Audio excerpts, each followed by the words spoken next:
Welcome to the Tech Egg. Don't get scrambled. Enjoy the video. You start by choosing the right hardware.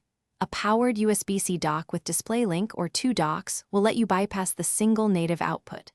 Connect one monitor to MacBook Air M3 native port if available, and prepare a DisplayLink USB-C adapter for the second.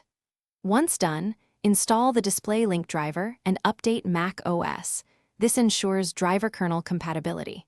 Make sure the dock has its own power. Powered hubs handle 2 displays reliably and reduce bandwidth strain on the Mac. Now connect both monitors.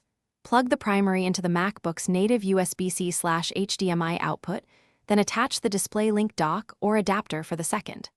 Once connected, Mac OS may request accessibility and screen recording permissions for DisplayLink.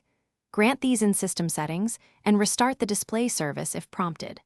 After that, open displays and arrange them to match physical layout, set resolutions and scaling for clarity, and adjust refresh rates. This ensures the cursor flows naturally. Finish by verifying power delivery and that both monitors display desktop. Make one the primary if you prefer the dock or menu bar there.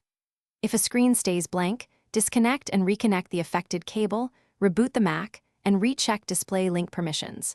Often a simple restart resolves kernel extension issues. If you see lag, lower resolution or refresh rate, update the dock firmware, and swap cables to a high-quality USB-C video cable. These steps fix most performance and stability problems quickly. Thanks for watching. Consider subscribing if I helped unscramble your problems.